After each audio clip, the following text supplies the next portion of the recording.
je vais donc vous emmener dans le monde de la reconstruction de l'environnement végétal au cours des temps préhistoriques. On aura un focus quand même sur une zone géographique bien ciblée, hein, qui est celle de l'Europe. En fait, c'est le domaine géographique sur lequel je me suis spécialisé depuis mon début de carrière, en fait depuis ma thèse même. Alors, pour aborder cette conférence, je vous propose 3 étapes. Une première tout de même qui va consister à rappeler comment on travaille lorsque l'on est palynologue, comment le pollen, finalement, cet objet microscopique, peut permettre de tracer les environnements végétaux du passé. Ensuite, nous déclinerons le titre même de cette conférence, hein, puisque nous nous intéresserons aux environnements et aux mobilités des hommes préhistoriques au cours du Paléolithique. Ce sera le deuxième temps de la présentation. Et puis, dans un dernier temps, eh bien, on fera un petit peu le même travail, mais sur une autre période culturelle, celle du Néolithique. Nous regarderons comment l'impact des activités humaines a pu venir modifier le milieu végétal. Alors, le grain de pollen est produit par toutes les plantes à graines. C'est un objet microscopique qui rentre en jeu pour la reproduction des plantes à graines. Je vous ai donné ici un exemple de grain de pollen de la chicorée sauvage. Vous voyez, c'est un objet qui fait une trentaine de microns, qui est donc étudié au microscope optique en laboratoire. En fait, le palynologue va s'appuyer sur l'identification de certains paramètres morphologiques, anatomiques, qui permettent de déterminer la plante qui a produit ce grain de pollen. Je vous demande en fait de retenir que, en botanique, vous savez que chaque plante reçoit toute une liste de caractères qui permet d'identifier cette plante à l'espèce. C'est notamment tout ce qui est expliqué dans la flore Bonnier. Eh bien, en palynologie, nous avons la chance que chaque espèce de plante va produire un grain de pollen qui, lui aussi, est spécifique. On a donc une grande diversité de formes de grains de pollen, avec donc des morphologies qui permettent de reconnaître, de séparer les différentes plantes qui ont produit ces grains de pollen. Alors, quelques exemples vous sont donnés ici. Le grain de pollen de tilleul, que l'on va savoir reconnaître au rang du genre lorsque l'on est palynologue.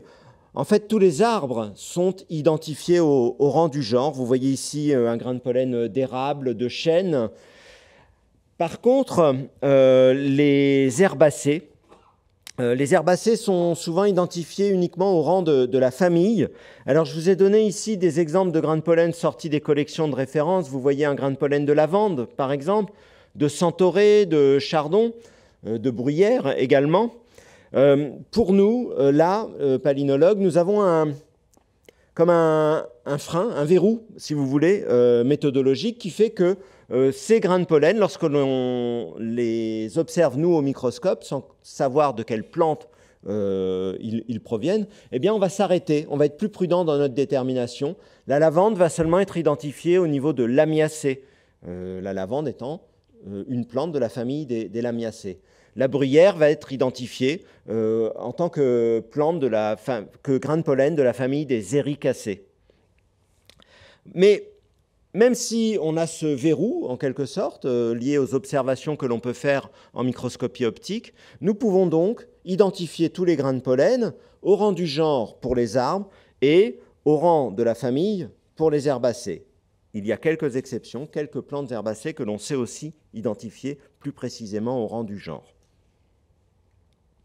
Alors, ainsi, on peut établir une relation entre les assemblages polliniques et la végétation actuelle.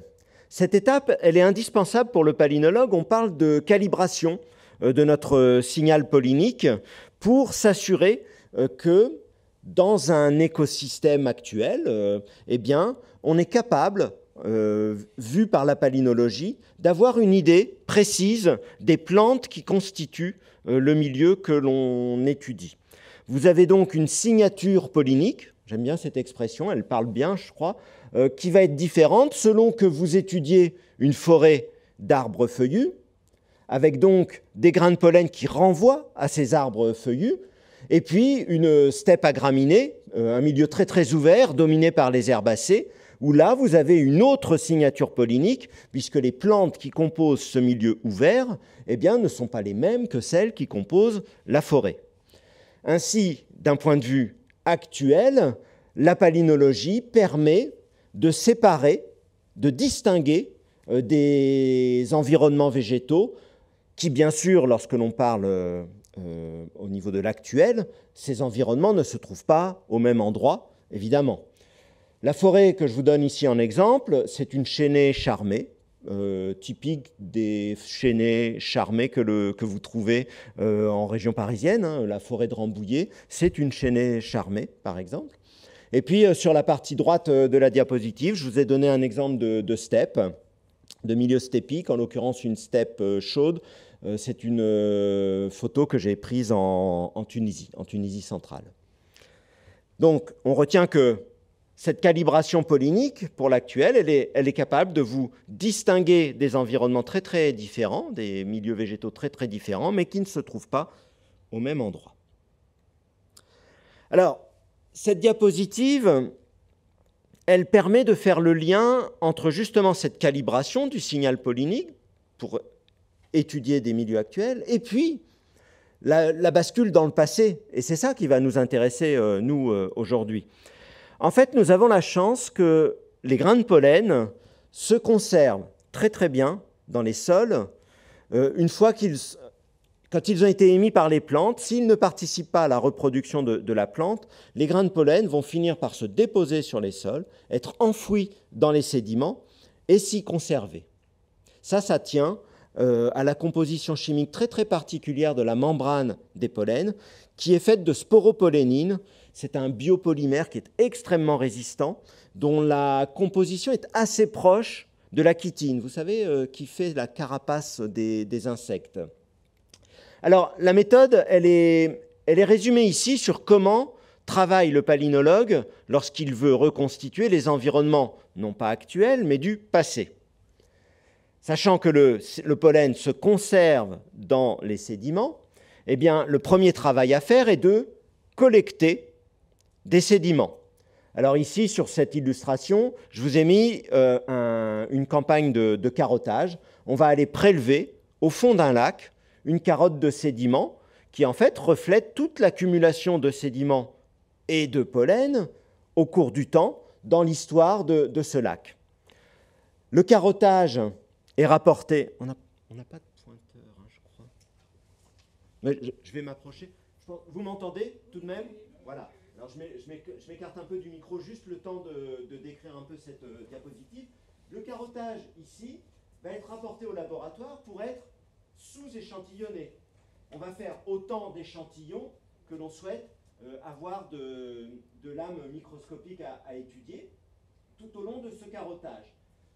Nous allons faire donc une extraction de sédiments, du pollen, du sédiment au laboratoire. C'est de la cuisine chimique qui va nous permettre de venir isoler ces grains de pollen contenus dans le sédiment pour les monter entre lame et lamelle et les observer au microscope. Ensuite, nous allons compter, déterminer, compter les grains de pollen. Pour cela, au laboratoire, on s'appuie sur des atlas de référence, des atlas photographiques, des collections de références. Je crois que ça passe les diapos uniquement, mais ça ne fait pas pointeur.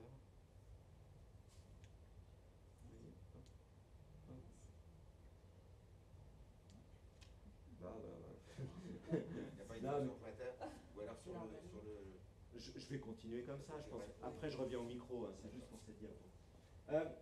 Donc, on détermine sur la base d'atlas, de collections de références qui sont disponibles au laboratoire.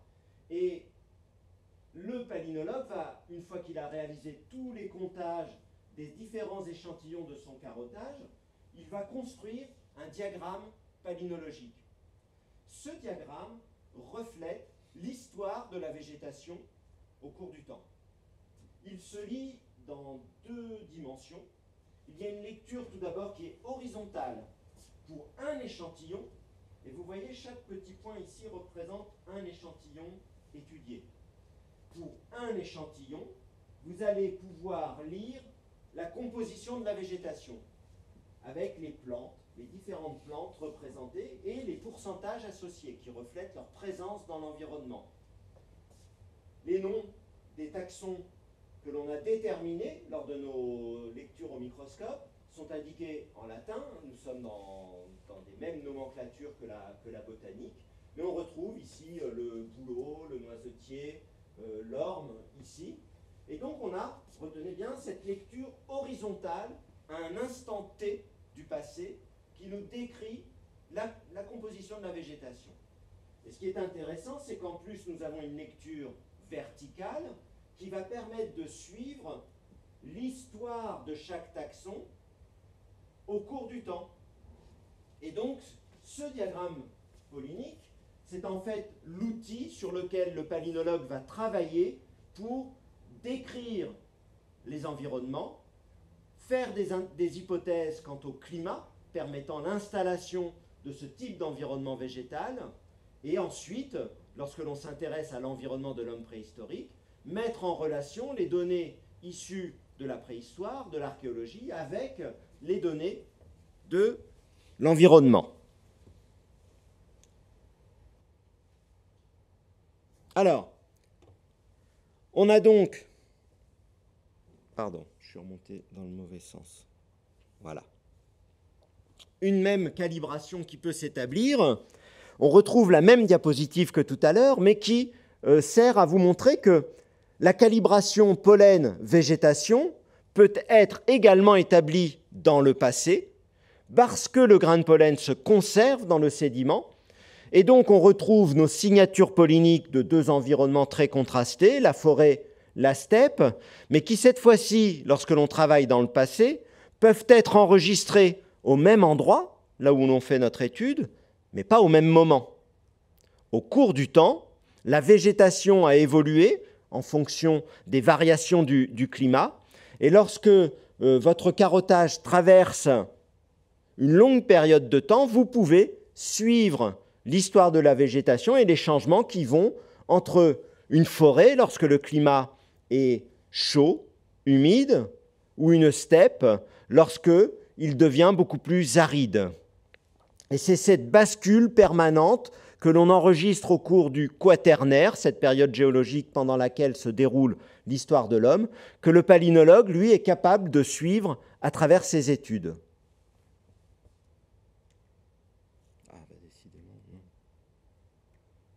Voilà. Alors, on va rentrer maintenant dans vraiment dans les liens que l'on peut faire lorsque l'on étudie ces environnements au cours du Quaternaire et l'histoire de l'homme et de ses cultures.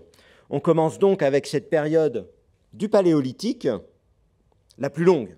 Là, j'ai remis sur un fil chronologique au cours du Quaternaire. On démarre à gauche, il y a 2,6 millions d'années. J'ai repositionné tous les types de fossiles humains que l'on peut trouver sur le continent européen, avec leur date de début, date de fin.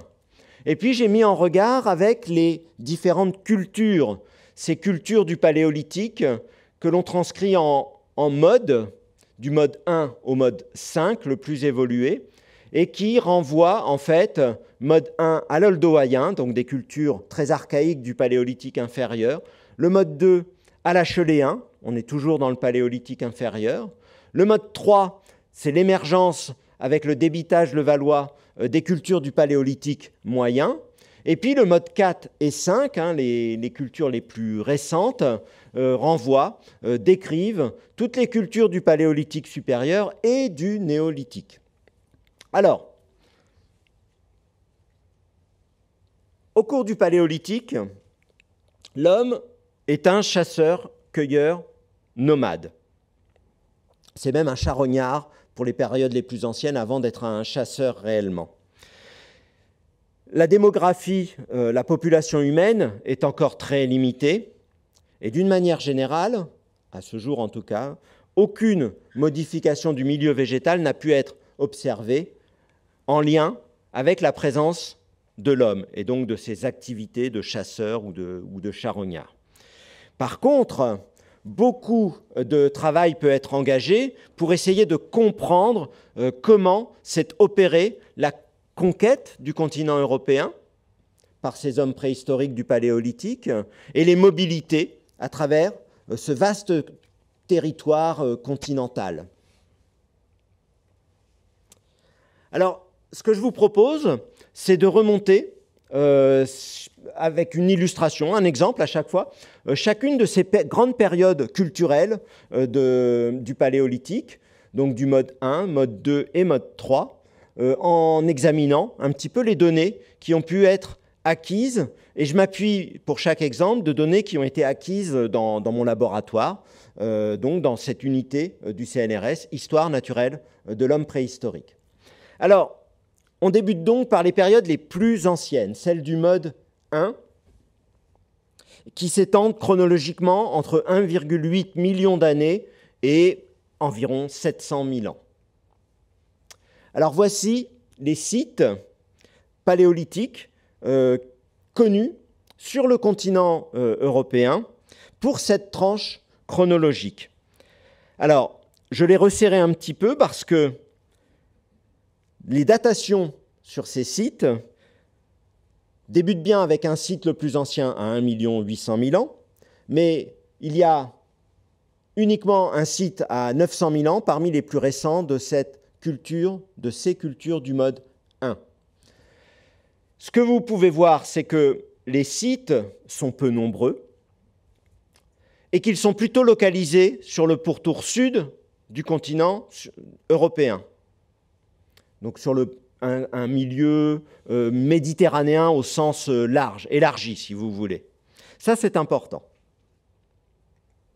Alors on va commencer avec le site le plus ancien. Vous voyez qu'en fait, quand on vous dit site du mode 1 entre 1,8 million et 900 000 ans, c'est même pas tout à fait vrai.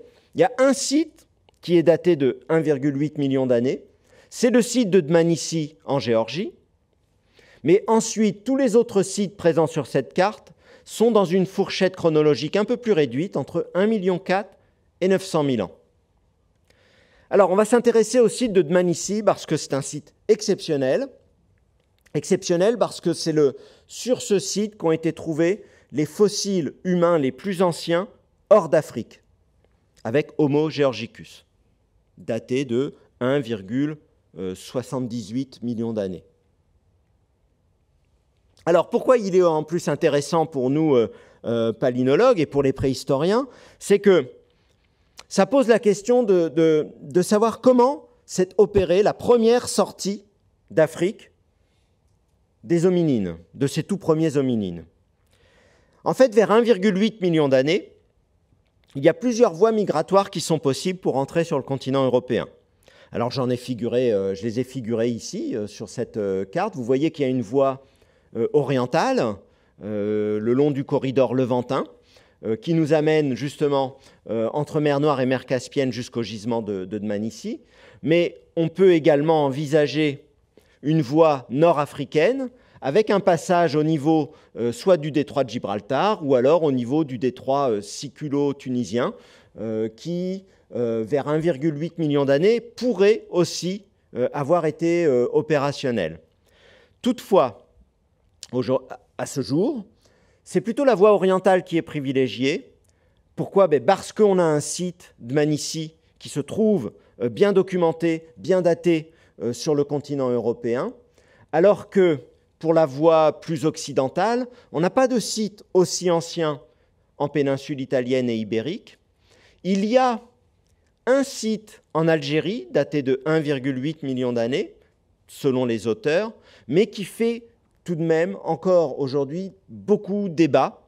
Et le manque de consensus amène plutôt quand même la communauté scientifique à privilégier une voie de peuplement qui serait passée par le corridor levantin, où là nous avons des sites qui attestent du passage de l'homme vers 2 millions d'années, où il y a moins de polémiques sur les datations.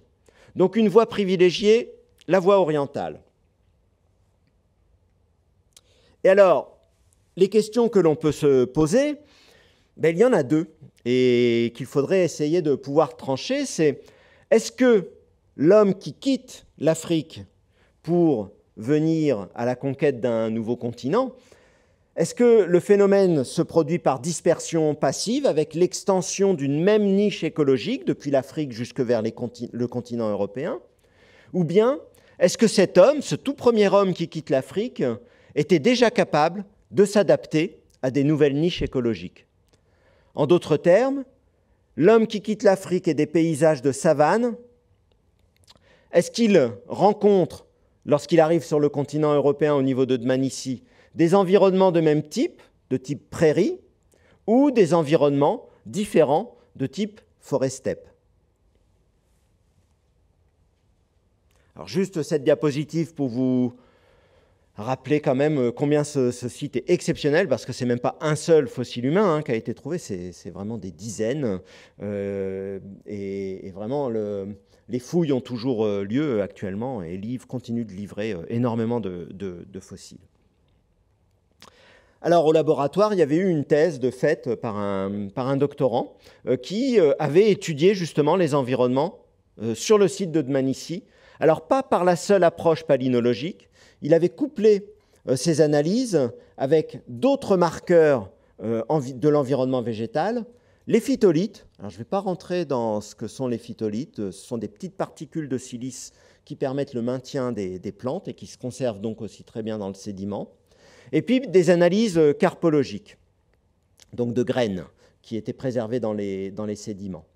Les trois marqueurs botaniques, pollen, phytolithes, graines, convergent vers une même information, à savoir que l'homme de Dmanisi est arrivé dans une région lors d'une période de dégradation climatique. Les phytolithes le montrent très très bien, avec cette brutale augmentation d'un indice d'aridité qui peut être calculé à partir des assemblages des signaux de phytolithes, à partir des assemblages de phytolithes. Le pollen lui montre un mix entre des milieux de forêt et une végétation ouverte, donc qui reflète les écosystèmes tempérés, différents tout de même de ceux de l'Afrique, mais tout le temps avec tout de même une construction, un paysage assez proche, ouvert, assez proche des milieux africains de savane, même si la composition, la végétation, bien sûr, n'est pas la même. Ce ne sont pas les mêmes espèces, puisqu'on a sur le continent africain une végétation de type tropical et en Europe une végétation déjà de type tempéré. Le continent européen, en cela, diffère du continent africain par une saisonnalité qui est marquée, et la végétation est donc adaptée à cette saisonnalité marquée. On va quand même regarder aussi pour les autres sites du mode 1, en dehors de Dmanisi. Donc on vient maintenant sur cette tranche chronologique 1,4 million 900 000 ans. Et là, les questions qui se posent, c'est toujours un peu les mêmes. Est-ce que l'homme est inféodé à une seule et même niche écologique? En quelque sorte, il n'est pas capable de s'adapter à des environnements différents dans ces milieux tempérés. Il y en a un seul, cet environnement plutôt ouvert, identique à ceux de l'Afrique de l'Est, dans lequel il était capable de survivre. Et lors des cycles climatiques qui se succèdent au cours du Quaternaire, eh bien l'homme était obligé de venir, il sortait d'Afrique pour rentrer en Europe, mais il quittait l'Europe dès que le climat se dégradait à nouveau. Et donc, c'est un modèle que l'on a appelé, en fait, le modèle aller-retour.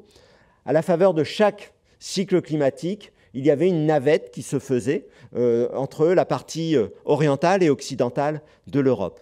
Alors, je dis tout de suite que c'est une vision très anglo-saxonne, peut-être pas au plus près de la réalité du terrain. Alors, justement, pour contrebalancer une telle théorie, on avance de l'autre côté un modèle de peuplement progressif, en considérant que ces hommes préhistoriques de culture de mode 1 étaient capables de s'adapter aux environnements ouverts lors des débuts des interglaciaires, mais également aux environnements forestiers qui se mettent en place lors des optimums climatiques interglaciaires.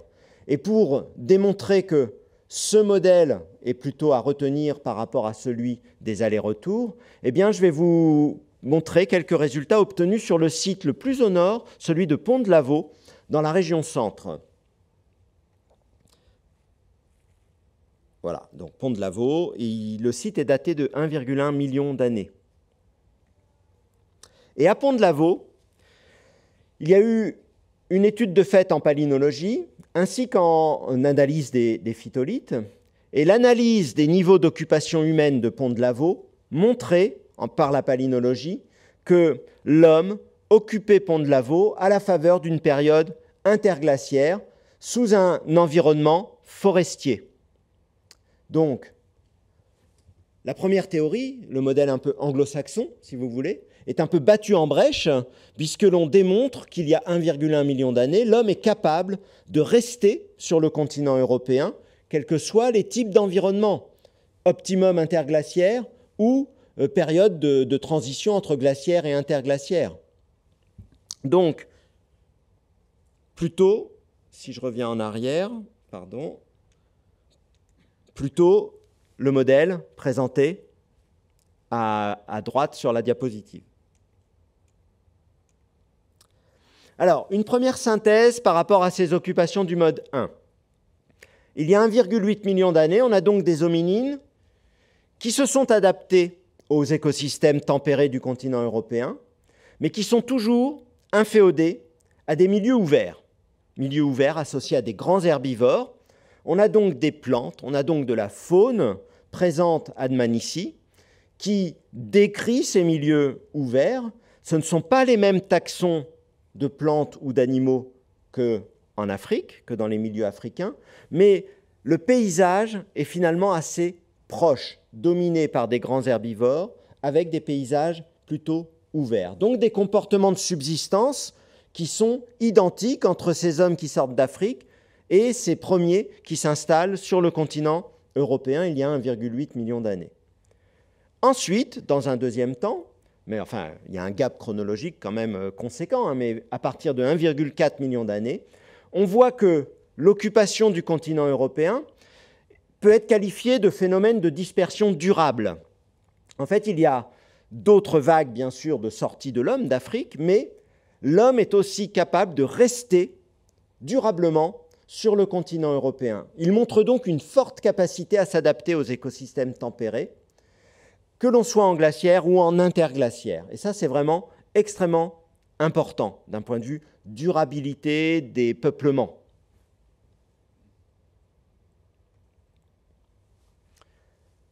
On continue notre remontée chronologique en s'intéressant maintenant aux hominines de culture du mode 2. Alors, ce sont les Homo heidelbergensis et les tout premiers Homo neanderthalensis pour la fin des cultures du mode 2. L'outil marqueur de cette période, c'est le biface. En fait, ça souligne quand même une capacité cognitive pour ces hominines qui augmente, puisqu'il est capable de conceptualiser la fabrication d'un outil à symétrie bifaciale. Donc en fait, au moment de construire l'outil, il faut avoir schématisé les différentes chaînes, les différentes étapes d'élaboration de l'outil pour arriver au final à ce produit bifacial. Alors, même fond de carte, mais cette fois-ci en plaçant les différents sites préhistoriques qui relèvent de ce mode 2. Alors, des différences notoires quand même par rapport à la carte précédente. Il y a beaucoup plus de sites, d'ores et déjà, et surtout leur localisation est un peu plus étendue. On n'est pas uniquement sur le milieu méditerranéen, il y a des sites qui attestent de peuplement vers les hautes latitudes, jusque, vous voyez, le sud de l'Angleterre.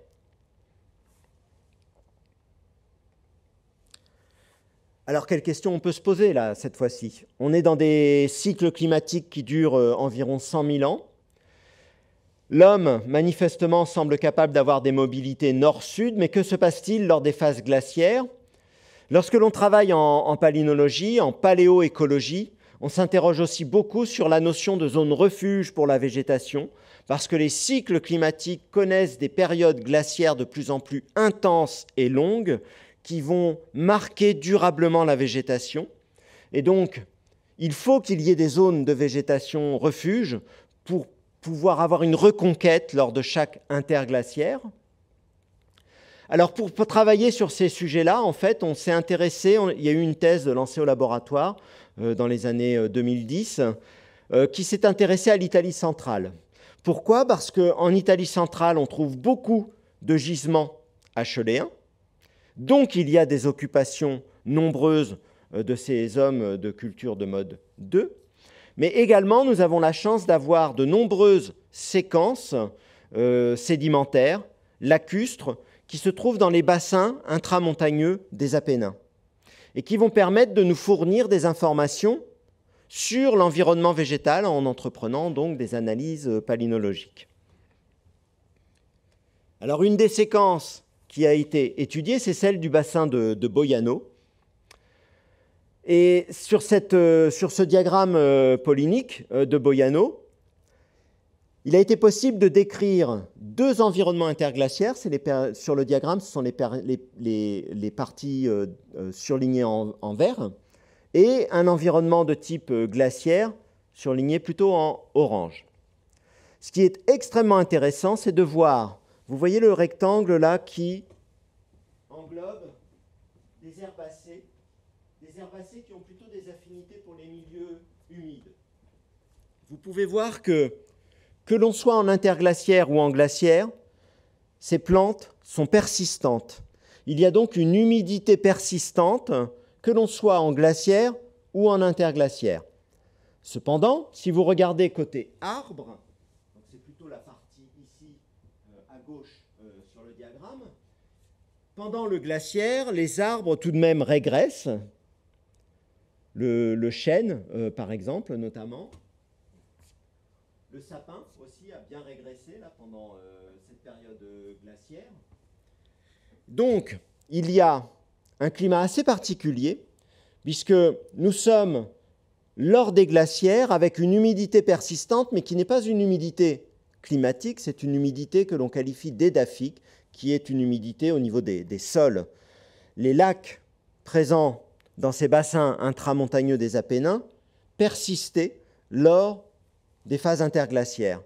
Nous sommes en milieu méditerranéen et donc il y a fort à penser que ces bassins, qui devaient somme toute être très isolés d'un point de vue biogéographique, étaient des zones refuges idéales pour la végétation en raison d'une humidité persistante. Et ce qui nous le montre, ce qui nous a amené dans ce cheminement intellectuel, c'est la présence de cet arbre, Caria. Alors vous ne le connaissez peut-être pas, mais c'est un arbre de la famille des juglandacées, au même titre que le noyer. Caria, en fait, est un arbre très exigeant en matière d'humidité. On dit que c'est un arbre relictuel, relique du passé tropical de l'Europe, donc avant le début du Quaternaire. Eh bien, pour la première fois, nous montrions, à travers l'analyse polynique de ce bassin de Boiano, la présence de Caria, la persistance de Caria, jusqu'à des périodes très avancées du début du Quaternaire. Donc là, vraiment, tout est là pour dire que ce bassin de Boiano, c'était une zone refuge de la végétation. Si on parle de zone refuge de la végétation, il faut bien sûr imaginer que c'est aussi une zone refuge pour la faune, et à partir de là, une zone privilégiée pour l'homme préhistorique, pour être présent, implanté sur ce territoire, d'où, sans doute, ces nombreux sites acheléens que l'on trouve en Italie centrale. Alors, on continue sur notre diapositive de noter ces éléments un peu de synthèse. Pour le mode 2, les hominines, heidelbergensis ou néandertalensis, ont des capacités cognitives qui augmentent. Le volume crânien augmente. Ça permet le développement d'innovations technologiques, taille bifaciale. Nous avons pu montrer qu'il y avait des zones refuge pour la végétation et donc pour la faune sur le continent européen au cours de cette période de temps qui s'échelonne vers entre 800 000 et 400 000 ans, 300 000 ans. Et donc, nous démontrons qu'il y a eu sur le continent européen des territoires clés localisés sur le pourtour méditerranéen qui étaient un peu des points de départ d'où tout repartait à chaque interglaciaire. Des territoires clés pour pérenniser les peuplements, en quelque sorte. Ce que l'on voit, c'est que ces hommes préhistoriques, Homo heidelbergensis, étaient totalement affranchis des contraintes environnementales.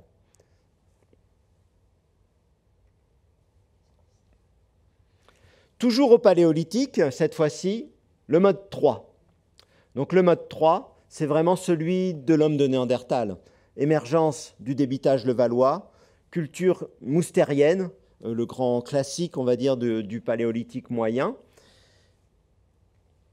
Une carte, toujours ce fond de carte, mais là, je n'ai même pas pu aller représenter les sites, tellement il y en a. Donc, je me suis contenté de vous mettre celui sur lequel je vais vous donner un exemple, sur lequel moi j'ai travaillé en Grèce continentale, le site moustérien de Kalamakia. Mais imaginez-vous une densité avec des centaines de sites ici qui pourraient être pointés sur la carte pour cette période du mode 3. Alors, Kalamakia, nous sommes sur un site côtier en bord de mer, sur le pourtour méditerranéen, des industries moustériennes mises au jour, des restes humains appartenant à Homo neanderthalensis et une datation autour de 70 000 ans. Un environnement décrit par la palynologie qui montre l'importance des taxons méditerranéens avec l'olivier notamment, avec le chêne vert, avec du pin, qui renvoie très probablement à un pin méditerranéen. Au final, un environnement très pré-forestier, à fort cachet méditerranéen, et qui s'accorde très très bien avec la faune qui a été dégagée de ce gisement, et qui montre en fait une pratique de chasse très très spécialisée en fonction de la faune présente, ici en l'occurrence du daim. Donc, cette période, qui est la période clé pour l'émergence et l'essor des Néandertaliens, montre qu'il y a toujours des zones refuge pour la végétation, car il y a 70 000 ans, nous sommes en période glaciaire, c'est la dernière glaciation, mais sur le pourtour méditerranéen, on a encore des environnements pré-forestiers, on n'est pas dans des environnements totalement découverts, et l'homme de Néandertal, eh bien, est parfaitement adapté à son milieu. Il développe des pratiques de chasse spécialisées en fonction des environnements dans lesquels il est présent. Donc, pour l'homme de Néandertal, un affranchissement des contraintes environnementales, une adaptation à tous les types d'écosystèmes glaciaires et interglaciaires, si on considère toutes les autres études qui ont pu être produites sur cet homme de Néandertal.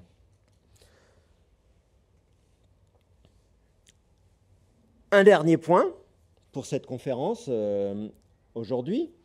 On va basculer sur la période culturelle la plus récente de la préhistoire avec le néolithique, pour voir comment, cette fois-ci, les activités humaines ont pu venir modifier le milieu végétal.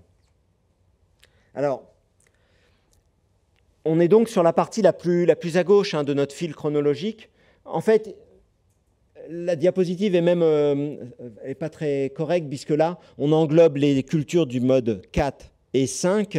Lorsque l'on parle du néolithique, il faut uniquement considérer le mode 5. Mais en fait, ça ferait un simple trait, tellement c'est court. C'est les 10 derniers millénaires, grosso modo. Donc, j'ai représenté ici le paléolithique supérieur et le néolithique, mais on va s'intéresser uniquement au néolithique, quand l'homme devient acteur, vraiment, s'approprie son environnement, il n'est plus un consommateur uniquement. Il devient producteur. En fait, le néolithique, c'est vraiment une révolution culturelle, puisque de chasseur-cueilleur, l'homme va devenir producteur, agriculteur, éleveur, il va se sédentariser. Et donc, avec une démographie qui ne cesse d'augmenter à partir du néolithique, eh bien, évidemment, les activités de l'homme vont finir par laisser une trace dans l'environnement végétal. Alors, pour illustrer un petit peu comment les activités humaines sont venues modifier l'environnement végétal, je vais vous emmener dans le sud de la France, avec une thèse faite par un doctorant au laboratoire soutenu récemment, à Palavas. Dans la lagune de Palavas, on a eu un carottage à étudier qui enregistrait les 4500 dernières années, donc la fin du néolithique, et ensuite toutes les périodes suivantes qui nous font rentrer dans l'Antiquité, puis dans l'histoire. Donc vous voyez que la palynologie est vraiment une discipline assez puissante, puisqu'elle est vraiment diachronique. On peut dérouler nos analyses sur toute période, allant de 2,6 millions d'années jusqu'à quasiment l'actuel. Alors voici le diagramme qui avait été obtenu pour cette thèse. Je vous montre juste, avec ce diagramme polynique complet, c'était uniquement pour vous pointer cette chute que l'on voyait d'un taxon qui est Fagus, c'est le hêtre. C'est un taxon dont l'histoire est vraiment compliquée au cours des cycles climatiques, mais il est admis que le hêtre finit toujours par chuter lorsque l'on arrive vers les fins d'interglaciaire. Et donc au cours du dernier cycle, le cycle actuel, eh bien, il y a une chute du hêtre qui est toujours enregistrée vers la fin du néolithique, à la transition entre la préhistoire et la protohistoire. Eh bien, cette chute du hêtre, nous l'avions bien ici, enregistrée à Palavas. Alors par contre, lire ce type de diagramme, ça peut être un petit peu difficile quand on n'est pas palynologue, et donc, je vous propose une simplification. La simplification consiste à mettre tous ces taxons du diagramme polynique, de les résumer en deux courbes. La courbe des arbres, nous additionnons tous les pollens d'arbres pour suivre le pourcentage des arbres. Le temps s'écoule de la droite vers la gauche, l'actuel étant par ici. Donc vous voyez cette courbe des arbres, importante au début de la séquence, puis qui vont chuter ici, quand on arrive vers l'actuel. Et une deuxième courbe a été reportée qui additionne tous les taxons cultivés. Et vous voyez qu'ils sont quasiment nuls au début de notre séquence avant d'augmenter et de connaître des oscillations quand on traverse les périodes antiques et historiques. Alors, on va remonter justement maintenant chacune de ces périodes culturelles et historiques, en regardant un peu quelles informations quel lien on peut faire entre le registre archéologique et puis cette séquence de Palavas. Alors, on commence déjà avec la fin du néolithique. Sur cette carte, vous voyez reporter les sites néolithiques présents au nord de la lagune, jusque dans les contreforts du Massif central. Ce que l'on voit, c'est que au cours du néolithique, de la fin du néolithique, c'est le rectangle vert que j'ai figuré sur ce grand fond blanc, entre moins 2008 et moins 2000 avant notre ère, eh bien, l'homme a peu d'impact. Les activités humaines du néolithique ont encore finalement peu d'impact. En tout cas, l'impact des activités humaines est difficilement perceptible par la palynologie. Pourquoi ? Parce que les arbres restent dans des proportions très importantes et l'on voit très très peu de taxons de plantes cultivées.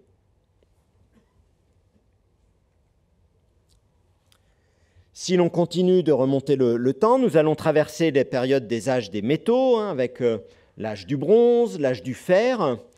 Ce que l'on voit au cours de cette période, c'est une chute progressive des grains de pollen d'arbres et qui démontre des premiers, qui permet de faire un lien avec les premiers indices de déforestation liés à la présence de l'homme dans cette région autour de Palavas.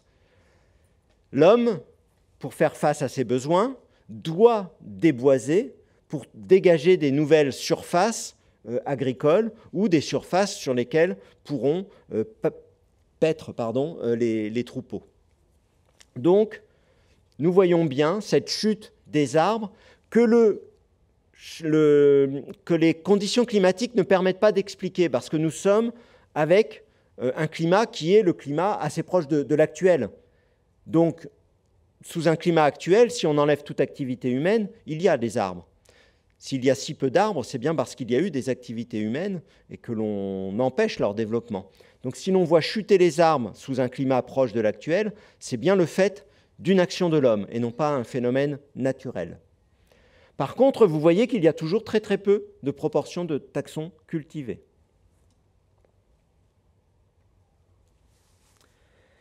L'Antiquité maintenant, donc période romaine. La carte vous figure un peu toutes les villas romaines qui sont recensées dans le Languedoc au cours de cette période antique. Vous voyez qu'en fait, il y a une concentration des activités qui est plutôt sur les domaines de basse altitude, la zone littorale. On délaisse complètement les zones de l'arrière-pays un peu montagnardes, les contreforts du Massif central. Et immédiatement, la réponse se fait sentir pour la végétation. Il y a une reconquête forestière de ces zones de piémont et les grains de pollen d'arbres réaugmentent. On a donc dans la lagune de Palavas un très bon enregistrement, non pas de la seule végétation autour de la lagune, mais bien de la végétation régionale qui va jusque sur les contreforts du Massif central, avec les grains de pollen arrivant dans la lagune et se déposant par l'effet du vent ou par le transport fluviatile. Et donc, dès que l'on concentre les activités de l'homme sur la zone côtière, l'arrière-pays montagneux, plus montagneux, se reboise et la palynologie permet d'avoir une preuve de ce reboisement.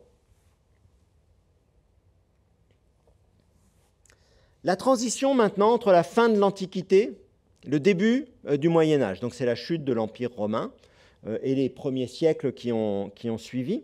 En fait, cette période est marquée par une reconquête de l'arrière-pays, comme en témoigne l'oppidum du roc de Pampelune.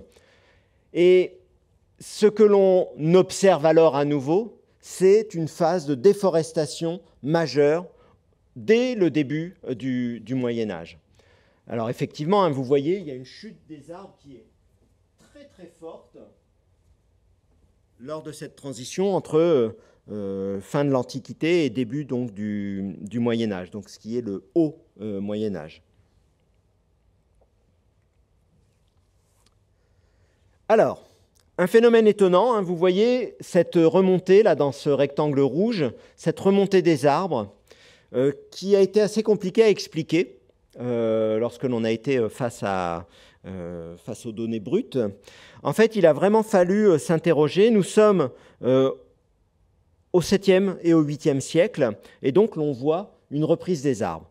Ce n'est pas très logique, si vous voulez, parce qu'on pourrait intuitivement se dire que l'emprise de l'homme ne va être que croissante, et donc que le phénomène de chute des arbres issu suite à la déforestation ne va faire que s'amplifier. Mais non, on a cette oscillation brutale. À quoi est-ce dû? En fait, le lien que l'on a fait pour expliquer cette reforestation, c'est de l'expliquer par une autre grande question que se posent les préhistoriens, les archéologues, c'est qu'il y a une atonie, donc une absence de registre archéologique pour cette période du 7e, 8e siècle dans la région du Languedoc. Le roc de Pampelune, il est totalement abandonné à cette période-là, et c'est encore une question qui intrigue les archéologues, que de savoir la cause profonde de ce qui semble être un abandon du territoire. Toujours est-il que le phénomène n'est pas dû au fait que des sites archéologiques auraient pu être détruits et donc ne pourraient plus être étudiés aujourd'hui. il semble vraiment qu'il y ait un phénomène majeur d'abandon du territoire, puisque même les arbres reprennent, vont reconquérir des environnements qui sont laissés à l'abandon. Alors, la période ensuite cesse et très vite on revoit par contre revenir cette phase d'intense déforestation.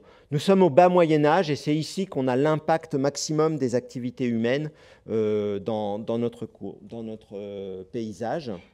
Vous voyez que le taux de boisement est très très limité, avec la chute presque, on arrive au plus bas de la représentation des arbres, et puis on commence à voir vraiment démarrer la proportion des taxons cultivés. Donc, une agriculture qui vraiment va s'installer, s'implanter pour devenir ultra dominante dans ces paysages du bas Moyen-Âge qui nous emmènent vers autour de l'an 1000. Hein. Alors, le lien que l'on fait pour expliquer l'augmentation de ces taxons cultivés, c'est avec toutes les condamines qui sont en fait des exploitations céréalières qui étaient développées au cours du Moyen-Âge sur les bords des cours d'eau. C'était des petites parcelles cultivées sur les bords des cours d'eau pour pouvoir avoir les ressources en eau nécessaires. Et il y a vraiment, on retrouve dans les archives historiques, dans des archives textuelles, traces de toutes ces condamines. Vous voyez, ce sont tous les points que l'on voit là sur la carte qui montrent qu'il y a une intense mise en culture des terres. Alors, à partir du haut Moyen-Âge, ce que l'on voit, c'est vraiment l'essor de l'agriculture. Les arbres restent à un niveau plutôt bas, donc le boisement est vraiment très limité, et les taxons de plantes cultivées explosent avec l'olivier, avec le châtaignier, avec les céréales, avec le noyer. Donc vous voyez de l'agriculture de céréales, de la céréaliculture, peut-être d'autres types d'agriculture, mais que le palynologue n'est pas capable de tracer. On pense notamment aux légumineuses, les fabacées. Le palynologue n'est pas capable d'aller plus loin que la famille. Donc c'est un petit peu délicat de s'engager vers des hypothèses, sauf à avoir des grands pics de fabacées qui n'ont pas d'équivalent dans le milieu naturel. Mais enfin, ça reste apparemment plutôt rare. Et donc voici les plantes essentiellement cultivées dans la région du Languedoc au cours du Haut Moyen-Âge. Un petit point, quand même, qu'attire l'attention, c'est cette reprise à nouveau très brutale du taux de boisement, ici. Alors, on a essayé de faire le lien, nous, lors des interprétations, là, avec le doctorant. Nous sommes au XIIIe siècle. Il y a une reforestation abrupte qui est très importante. On a essayé de faire le lien avec la croisade contre les Albigeois, qui a été un phénomène terrible de l'histoire de cette région, et qui a dû, selon nous, enfin c'est comme ça qu'on avance nos hypothèses, qui a dû profondément déstabiliser le tissu rural. Et à partir de là, entraîner une reforestation parce que peut-être il y a eu un abandon du territoire.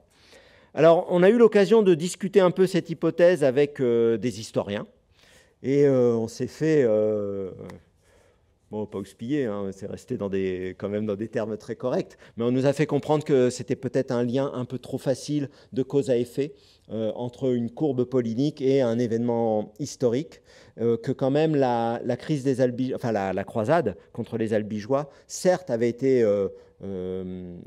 dû perturber les sociétés, mais que peut-être les perturbations en zone rurale n'avaient pas été aussi importantes qu'on voulait nous l'expliquer pour comprendre ce reboisement.